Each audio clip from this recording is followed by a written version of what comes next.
Nagasat nga oras tayo amin, brothers and sisters in Christ. Mapagpalang hapon sa ating lahat. In the courtesy of Garces and Nabiba family. Thank God daan tayo mananti Gondaway nga mangiranod iti naimbagadamag nga iso iti nasken kadagiti nga panawen nga denggen ta mapagnamnamaan nga pagsanggiran tayo iti deti nga biag. Kaya iti deti nga Gondaway babaen deti nga channel, the Nazarene channel. Kaya bayan tayo iti panangusar ni Apo Dios kakabsat. So agyaman at met kada Nanay Estela Garces and Sister Mary Ann na adamay dating intenda nga kanito tapnon makapag-share tayo. Kaya at bago po natin pasimulan ang ating pong pagbibigay pangunawa sa gabay ng banal na Espiritu ng Panginoon sa kanyang salita, ay tayo po muna'y manalangin at bilang tayo po ay kaisa sa El Shaddai Catholic Charismatic Renewal Movement, pasimulan po natin ang Lord's Prayer and Psalm 91. Sa ngalan ng Ama, ng Anak, ng Espiritu Santo. Amen. Our Father in heaven, hallowed be your name, your kingdom come, your will be done on earth as it is in heaven. Give us this day our daily bread, and forgive us our sins, as we forgive those who sins against us. Do not bring us to the test, but deliver us from evil. Amen. Awit ng pagtitiwala sa Diyos. Siyang naghahangad ng pagkupkup ng kataas-taasan at nanatili sa kalingan yung makapangyarihan, makapagsasabi sa kanyang Panginoon, move katahanan. Ikaw ang aking Diyos, ang Diyos sa tanging kong pinagtiwalaan. Ika'y ililigtas niya sa panganib sa mong nabitag, at kahit anumang mabigat na salot di ka magdaranas. Lulukuban niya sa lilim ng kanyang malabay na pakpak. Sa kalingan niya ay natitiyak mo na ikaw ay ligtas. Iingatan niya at ipagsasanggalang pagkat siya'y tapat. Pagsapit ng gabi, di ka matatakot sa anumang bagay. Maging sa gagawing bigla ang paglusog, pagsapit ng araw. Ni sa ano pamang darating na salot pagkagat ng dilim, di ka matatakot sa kasamaan mang araw kung dumating. Kahit na mabuwal sa iyong harapan ng 1,000 tao, sa iyong paligid ang bilang ng patay maging 10,000. Di ka matatakot at natitiyak mong di ka maano. Ika'y nagmamasid at sa panunod iyong mamamasdan. Iyaw ang masasama ay makikita mong pinarusahan, sapagkat si Yahweh ang iyong ginawang tagapagsanggalang. At ang pinili mong mag-iingat sa iyo'y kataas-taasan. Di mo aabuting ikay mapahamak at walang daratal kahit anong uring mga paghihirap sa iyong tahanan. Suguin niyang maraming anghel silang susubaybay kahit sang dapoy kay maparoon, tiyak iingatan. Sa kanilang palad ay tatayukat silang magtatas nang hindi masaktan ang mga paa mo sa batong matalas. Kahit ang tapakan mo ay mga leon, ahas na mabagsik, di ka maano sa mga serpiente at leyong mababangis. Ang sabi ng Diyos, aking ililigtas ang tapat sa akin at iingatan ko ang sinumang tang ako'y kikilanlin. Pag sila'y tumawag, laging handa ako na sila'y pakinggan, aking sasamahan at kumahihila-hilay sa saklolohan. Aking ililigtas at ang bawat isa'y pararangalan. Sila'y bibigyan ko't gagantimpalaan ng mahabang buhay at nakatitiyak ng tatamong inila'y kaligtasan. Maaring ipinit ko ang langit at hindi pumatak ang ulan. Maaring magpadala ko ng mga balang upang salantayin ang lupain ito. Maaring palaganapin ko sa aking bayan ng salot, ngunit sa sandaling ang bayang ito na aking pinili ay magpakumbaba. Manalangin, hanapin ako talikdan ng kanilang kasamaan, diringgin ko sila, patatawarin ko sila, at ibabalik ko sa kanilang lupain ang katiwasayan at kasaganan. Ito ang salita ng Diyos na buhay. Banal na Diyos, dakila at makapangyarihan sa lahat, Yahweh El Shaddai, maraming salamat po, Panginoon, muli sa pagkakataong ito na ibinigay niyo po sa amin upang mapagnilayan po namin ang iyong mga salita na tunay ngang Ito ay tanging pagkain ng aming pong buhay espiritual.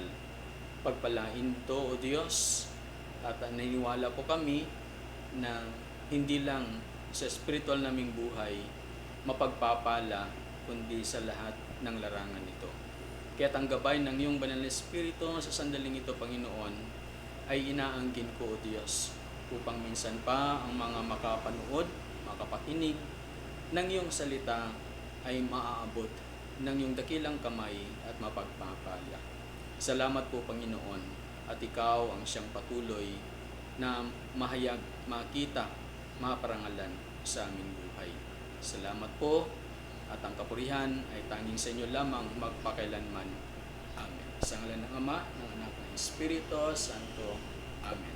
Praise the Lord. Glory to God. Muli, mapagpalang hapon sa ating lahat, mga kapatid.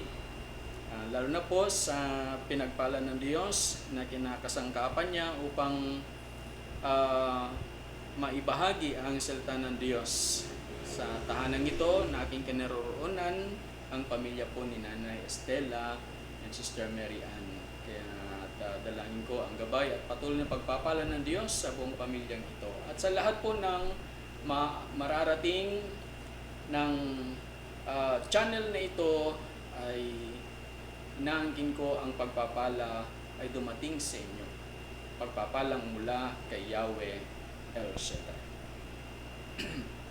Yan po ating pong tunghayan, ang mabuting balita ng ating pong kaligtasan, ating pong matutunghayan sa araw na ito in Colossians chapter 3 verse 1 up to verse 4. Sabi po rito, binuhay kayong muli kasama ni Kristo. Kaya't ang pagsumakitan ninyo ay ang mga bagay na nasa langit na kinaroonan ni Kristo na nakaupo sa kanan ng Diyos. Isaisip ninyo mga bagay na panlangit, hindi ang mga bagay na panlupa, sapagkat namatay na kayo at ang tunay na buhay ninyo'y natatago sa Diyos kasama si Kristo.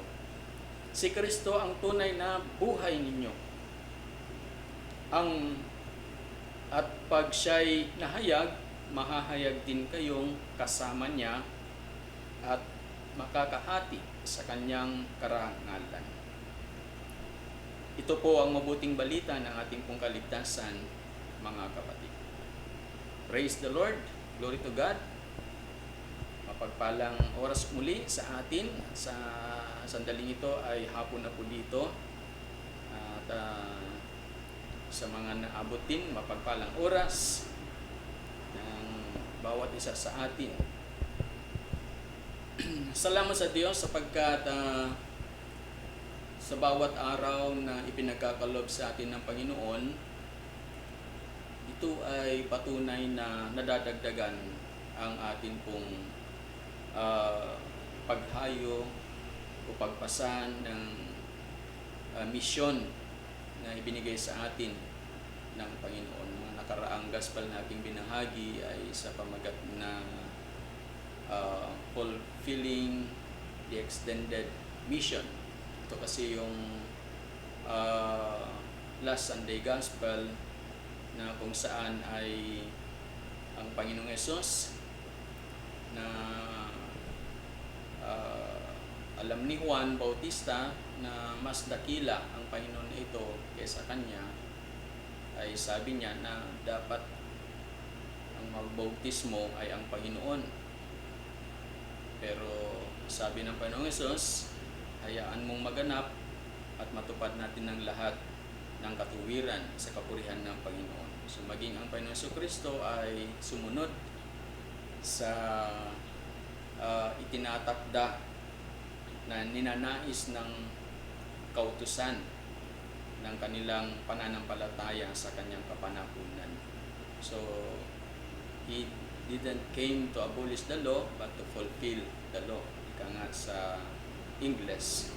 Kaya ang Panginoong Hesus ay binautismuhan ni Juan bilang tanda ng kanyang pagpapasakop at nakita ang bunga ng pagpapasakop nito na ang kanyang amang si Yahweh Shaddai ay natuwa sa kanyang pagpapakita ng kababaan at dumating sa kanya ang kailangan niya, ang gabay ng banal na Espiritu na ipinapakita rito, mga kapatid, ang buhay din po natin na patuloy na nagpapasakop sa kalooban ng Panginoon ay may kinahihinatnan na mabuti. At yan ang pagpapala ng Panginoon. So dito po sa ating pong natunghayang salita po ng Panginoon ay makikita rin po natin na sa panahon pong ito, lalo na katatapos lang ang mga selebrasyon sa buhay pananampalataya po natin. Ano po yun, mga kapatid? Nagdaan na po muli ang pag-alaala natin sa kapanganakan ng Panginoon, ang Christmas Day, ang nakarang December, at kasunod po ng New Year, at nasasaklaw pa rin ng buwan na ito ang unang araw ng January. At maganda at mainam na bigyan natin ng magandang panimula ng taon na ito na tayo po ay biniyayaan ng Diyos ng pagkakataong makapaglingkod muli sa Kanya at sa ating po mga mahal sa buhay, at kung saan man tayo dalhin ng presensya ng Panginoon ay magagampanan nating ganap ang Kanyang iniatang sa ating balikat, ang misyon, ang dalhin si Kristo sa mga kapatid natin na siyang kailangan. Kaya't isang hamon sa buhay nito ang pasimulan na tama ang mission. Kumbaga sa English ay mission, start right. Mission, start right. So ang mission na dalhin si Kristo ay pasimulan ng tama. Pasimulan. Mga kapatid, katulad ng aking pambungad na salita sa mga kapatiran, sa aking nahahayuan ay tunay nga bang may nabago sa panahon na ito dahil bagong taon, ika nga. Kung titingnan din naman natin yung 2025, oo, nabago yung 5, naging 6, kaya 2026, ika nga, New Year.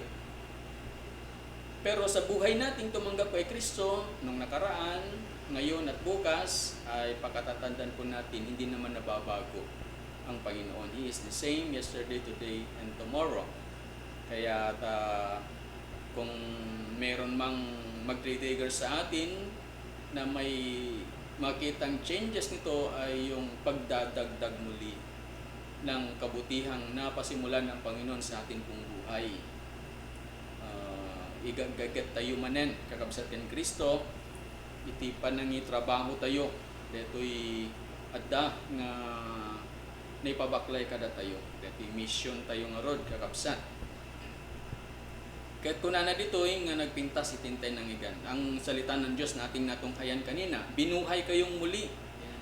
Ibig sabihin, para may bago ay may nagtatapos sa buhay natin. Ibig sabihin, may nag-e-end para may masimulan. At yung masimulan na ito, bago. Kaya sa Panginoon Jesucristo, nung tanggapin natin siya, ay napaka-inam, napakabuti ng Panginoon dahil nakita natin na parang ang buhay natin ay nagkakaroon ng saysay kapag si Jesus ang kasamang nagpapasimula sa buhay na ito. Dahil totoo po na kailangan yung mga bagay na hindi maganda, bagay na masama, bagay na hindi kaya-aya ay magtatapos para sa ganun. Nakasama natin si Kristo ay masimulan ng kasama siya at may tatama ang lahat at masasabing bago. Kaya napakaganda, binuhay kayong muli kasama ni Kristo, kaya't ang pagsumakita ninyo ay ang mga bagay na nasa langit na kinaroroonan ni Kristo na nakaupo sa kanan ng Diyos. Isaisip ninyo ang mga bagay na panlangit, hindi ang mga bagay na panlupa. Yan. So ito yung hamon upang ang misyon ay mapasimulan sa buwan na ito hanggang sa tayo biyayaan ng buhay at kumabot natin ng December na naman. Wow, praise the Lord, glory to God. Kaya napakainam na tingnan natin yung tatlong bagay na mahalaga para sa ganun ay ang misyon natin sa araw-araw mapasimulan na tama, manatili na tama, magtatapos na tama. Yan ang buhay natin na kay Kristo. Bilang patunay din kung magagawa natin ito na si Jesus ay He is the same yesterday, today, and tomorrow. So, ang mission natin, mga kapatid, ay mapasimulan ng tama. Una, anong kailangan sa buhay na ito? Kailangan, mga kapatid, yung tinatawag na focus. Yan, focus. Ang focus ay katulad niyan, mga kapatid, minsan kapag sa mga hunter sa gubat, yan, may mga dala silang mga panggamit, panghuli ng ibon, paman yung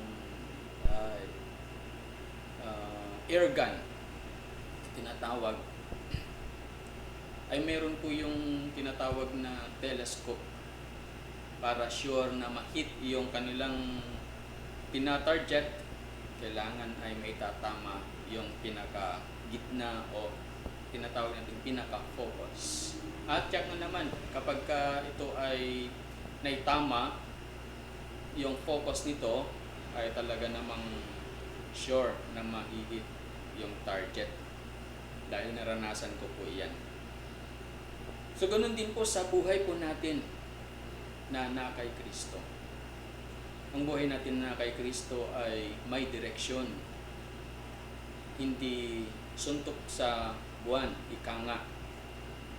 Ang buhay natin na nakaugnay sa Panginoon ay hinihikayat tayo. Katulad ng sabi ni Saint Paul o mga taga-Hebro sa Hebrew chapter 12 verse 2, ituon natin ang ating paningin kay Jesus. Bakit? Na siyang pinagmulan ng ating pananampalataya at siya rin nagpapasakdal nito. Dahil sa kagalakang naghihintay sa Kanya, hindi niya ikinahiya ang namatay sa krus. At siya ngayon nakaluklok sa kanan ng trono ng Diyos. Ayan. Napakaganda, mga kapatid. Iti Ilocano, iturong tayo. Iti panagkita tayo kay ni Kristo nga nagtaudan. Iti pamati ken mangilipas kunana detoy kakabsat ken Kristo. Ta detoy garud panagbiag tayo kaya ta hanlaen nga ditoy daga. Hanga ditoy ti pagpatinggaan na hindi magtatapos dito ang buhay na ito. Kaya para marating natin ang hangganan, kailangan ng focus. Kailangan saan nagbalin nga na blurred, iti inaldaw-aldaw. Ta aminado tayo nga at dagitoy makunkun nga distraction along the way, itin tayo pa nagserbi, pa nagmisyon. Ngayon masapol, kakabsat, kailangan ang buhay natin ito ay nakatuon kay Kristo. So normal lang na may mga distraction nga dagitoy ket may palubos ngem iti panggap ti Apo nga mateneb, mapatibker, mapapintas iti panagbiag tayo kanya na ta ti pamati ngem ti Apo kada tayo ket saan nga mangiyadayo kanya na. No di ket gundaway detoy nga patuloy nga maya sa dagtayo iti Apo ket masakol iti focus. Ta datoy kapadasan ken pagubugan iti amin tayo nga ni Apo tayo Kristo iso iti pagpatinggaan detoy nga biag nga nakafocus kanyanan. So nga bayan tayo dagiti negatibo nga naglabas wenno nya man dagiti makaigawid nga saan nga makatulong ti panagserbi bayan tayo dagitoy ket saan nga iso iti riknaen tayo ngem ket iti riknaen tayo iti kaadda iti Apo nga di nga mangbaybay kada tayo. Tapno iti kasta may lipas tayo nga nasaya at datoy nga mission nga ipapaklay kada tayo iti daytoy mayen nga 2026. Glory to God. So dati umuna kakabsat ken Kristo focus. Iturong tayo, itibiyag tayo, pamati tayo, amin tayo ken ni Jesus nga napatay unay iti inaldaw-aldaw. Kadagiti panubok, problema, sakit kinanyaman pay malabsan tayo tulad dagitoy. Numan pay saan nga may cut ngem gundaway deta nga makita tayo nga no ti Apo iti nakaiturungan tibiyag tayo marik na tayo iti bilag na ken pamendisyon na. Iso nga masapol may kadua kakabsat ken Kristo iti daytoy nga biag nga ada mission na ket may rugi nga nasayaan. Iso ti panagbalin tayo pay may kadua iti panagbalin nga napudno. Kamin iti panagbiag tayo tinaldaw-aldaw iti daytoy nga lubong ket saan nga maawan dagitoy nga pakasubukan ti pamati tayo. Ngem laglagi pen tayo nga ti Apo ket paan nga agbalbaliw kadagiti karina nga para kada tayo iti pagsayatan tayo. Iso nga guy-guyo-guya na tayo mat ni Apo Dios nga dati nga pamating intelek na kada tayo itintay pa ng taripato ket gundaway kakabsat ken Kristo nga panagnakan na nga napudno iso na. So ngano kaya tayo itagtultuloy nga makapadas iti kinaimbag iti Apo kinapudno na masakol met nga matalag tayo nga rod nga adipen na. So be faithful panagpalingan na pudno kas iti panagbiag nga no naparaburan ka iti basik napagyamanam nausar mo nga nasayat napakadidayawan ti Apo na-share tayo dagitoy ket saan nga sayang pero ito ay susi pa rin sa kabutihan ng Panginoon na pagkakatiwalaan tayo ng mas malaki. Kaya ang pagiging tapat sa maliit ay pagkakatiwalaan din tayo ng mas malaki pa. Yan ang buhay natin na nagmi-mission. So, ang mag-mission sa buhay nito hanggat may hininga tayong tinatanggap sa Panginoon, sinisikap natin na maialay, sinisikap natin na magamit ng Panginoon na may katapatan. Although may mga panahon na tayo po ay tinutukso, hingin lang natin ng lakas at gabay ng Panginoon upang mapagtagumpayan natin at patuloy tayo na pagkatiwalaan ng ating pong Panginoon. Amen. Glory to God. Glory to Christ Jesus. So, yan ang pangalawa na kailangan sa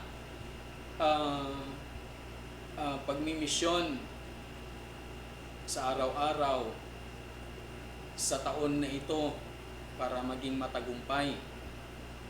Yan yung una kanina, focus. Pangalawa, faithful. Di panagbalin nga na pudno. Di basit. tibasit. Anitalag kada tayo, naiwanan tayo, napagyamanan tayo, nairanod tayo, ikan na tayo tumanan ni Apo iti, ad-ado, ket ad-adon tumanan iti makapadas iti kinaimbag iti Apo. Magpagkatiwalaan sa maliit na bagay, mapagkakatiwalaan sa malaking bagay. Yan ang nais ng Panginoon dahil ang buhay natin ay hindi natin pwedeng solohin. Ito ay dapat kung pinagpala, nagiging pagpapala sa iba. Kaya katulad nito, ang channel nito na naisipan ng aming mga kapatid, ang Garces and Estela, Nanay Estela Garces and Sister Mary Ann, ay nais nilang ibahagi ang kabutihan ng Panginoon at paano, siyempre, sa patuloy din nilang pagtulong sa mga naghahayag ng salita ng Diyos. Kaya salamat sa Diyos pagkat ang pagpapala ay talaga namang hindi ito nanatili sa isa, hindi nanatili sa sarili, kundi sa bawat nagbabahaginan ng pagpapala ay patuloy pa na binubuhos ng Diyos ang pagpapalang para sa isa't isa. Ito ay patunay na nagtitiwalang lubos sa atin ng Panginoon. Kaya ang nagiging resulta nito na misyon na may focus, nagiging tapat, pangatlo ay nagiging mabunga. Nagiging mabunga sa pangatlong F sa Ingles na fruitful. Sabi po sa John chapter 15 verse 7, kung nanatili kayo sa akin at nanatili ako sa inyo, ang mga salita ko, tingin ninyo ang inyong maibigan at ipagkakalob sa inyo. Napaparangalan ng Ama kung kayo'y namumunga ng sagana at sa gayo'y napapatunayang mga lagad ko kayo. Kung paano iniibig ako ng Ama, gayon din naman iniibig ko kayo, manatili kayo sa aking pag-ibig. Yan. Fruitful. Napaparangalan ng Ama kung kayo namumunga ng sagana at sa gayo'y napapatunayang mga alagad ko kayo. So, bagamat hindi naman sa lahat ng larangan na sinusukat ang pinagpalang buhay sa material, minsan ang iba sinusukat ang buhay na pinagpala sa pamamagitan ng material, mga bagay-bagay. Pero sa Panginoon, mga kapatid, ay yung may maganda na ugnayan sa araw-araw sa Panginoon ay binabalanse ng Diyos. Kaya hindi man tayo pinagpala ng mga bagay na makikita ng tao, ngunit sa kaibuturan ng ating puso ay napakasagana ang kayamanan, ang tunay na kayamanan ay yung pananampalataya natin sa Panginoon. Yan ang standard ng Diyos upang sukatin ang tunay na kayamanan sa buhay ng bawat isa. Yung may magandang ugnayan sa Kanya. Kaya kung maganda yung ugnayan natin sa Kanya, hindi naman magpapabaya ang Panginoon. May tamang panahon ang mga pagpapala. Darating ito sa ating pong buhay. Yan yung kabutihan ng Panginoon na hindi natin kino-compare yung buhay natin sa iba. Nagpapasalamat tayo sa bawat araw sa mga biyayang tinatanggap natin mula sa Kanya at hindi tayo naiinggit, kundi alam natin na sa takdang panahon ang pagpapala ay dumarating sa atin. Ganyan ang nais ng Panginoon sa pagsukat ng pagpapala sa buhay nito. At maganda rin naman na talagang malaman natin na sabi rito sa ating natunghayang mabuting balita ay hindi nakikita na pinababayaan ng Panginoon yung buhay ng naglilingkod sa Kanya dahil napaparangalan ng Panginoon kung tayo din ay pinagpapala ng Diyos. Kaya salamat sa Panginoon, mga kapatid, sapagkat tunay ngang magiging matagumpay, magiging mabunga, magiging pinagpala ang buhay na nagmi-mission na ito kapag taglay natin ito. At lagi nating iisipin, ilagay sa ating isipan ang natunghayan nating mabuting balita na tayo ay na kay Kristo na, kasamang binuhay muli ng Panginoon. Ibig sabihin, nananalaytay sa ating buhay ang mga bagay na panlangit na kay Kristo nakaloob niya sa atin. Kaya iginigit sa atin ni St. Paul, binuhay kayong muli kasama ni Kristo. Kaya ang pagsumakita ninyo ay ang mga bagay na nasa langit na kinaroonan ni Kristo na nakaupo sa kanan ng Diyos. Isaisip ninyo mga bagay na panlangit, hindi ang mga bagay na panlupa. Sapagkat sabi niya, namatay na kayo at ang tunay na buhay ninyo'y natatago sa Diyos kasama ni Kristo. Si Kristo ang tunay na buhay ninyo, at pag siya'y nahayag, mahahayag din kayong kasama niya at makakahati sa kanyang karangalan. Glory to God, glory to Christ Jesus. Salamat sa Diyos sa kapahayagan ng kanyang mabuting balita. At tunay nga kung taglay natin ito, na tatlong ito sa araw-araw ng ating pong pagmimisyon, sa lahat ng trabahong ipinagkatiwala sa atin ng Panginoon, ay magiging matagumpay, magiging mabunga, at magiging pagpapala ang ating pong buhay. Focus, be faithful, and be fruitful. Ito, mga kapatid, ay susi sa panahong ito upang magtatapos sa tulong ng Diyos ng buhay nating nagmimisyon ay magiging matagumpay. Salamat. Glory to God. Glory to Christ Jesus. At muli, in the courtesy of Garces and Abiba family, glory to God. At patuloy na pagpalain ng pamilyang ito, ang channel na ito, at lahat ng makakapakinig at makakapanood ang mabuting balitang ito. Sa atin ang pagpapala ng Diyos, sapagkat ang Diyos ay tapat sa lahat ng panahon ng ating buhay. Glory to God. At tayo po'y manalangin, mga kapatid, bilang pagtatapos ang kapahayagan ng kanyang salita sa ating lahat, sa ngalan ng Ama, ng Anak, ng Espiritu Santo. Amen. Panginoon, salamat po sa kapahayagan ng iyong salita sa araw na ito.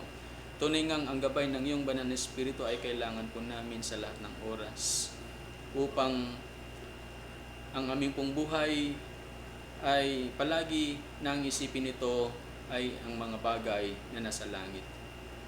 At ang buhay namin ay patuloy na maging pagpapala sa iba. Salamat po, Panginoon. Hayaan na ang focus namin sa anumang pagsubok lagi ay ikaw. Ang kami ay manatili na tapat sa gitna ng pagsubok, at alam naming magbubunga ito ng pinagpalang buhay dahil pangako. Pagpalain mo lagi, O Diyos, ang channel nito, ang mga tumutulong upang mahayag ang iyong salita sa pamamagitan ng channel nito, ang pamilya ni Nanay Estela, Sister Mary Ann. Samahan sila lagi, ilayo sa lahat ng uri ng kapahamakan.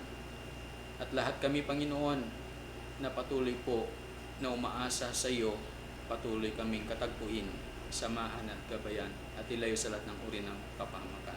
Salamat po, Panginoon, sa ngalan ni Jesus. Ito ang aming dalangin sa ngalan ng Ama, ng Anak, ng Espiritu Santo. Amen. Praise the Lord, glory to God.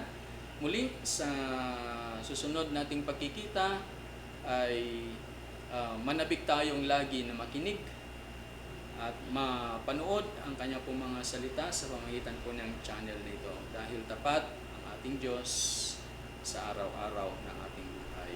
God bless us all, brothers and sisters. Bye-bye.